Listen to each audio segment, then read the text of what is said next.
The bottom of our table has been painted and sealed. I've used strawberry cupcake and pebble, and I'm now going to be doing the top part in pebble and then some stenciling. Also going to show you deluxe gilder's paste, and then we're going to be sealing with polka seal.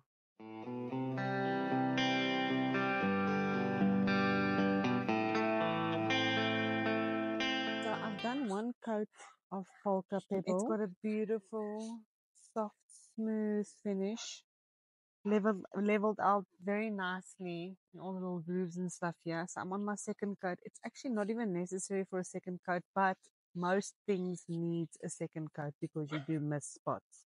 But coverage wise, we are in a good place with with one coat. But I'm going to do the second coat. Two coats done, and I just want to show you guys 250 mils, and there's a little bit left here for touch-ups and stuff. But yes, that's what it took for this table.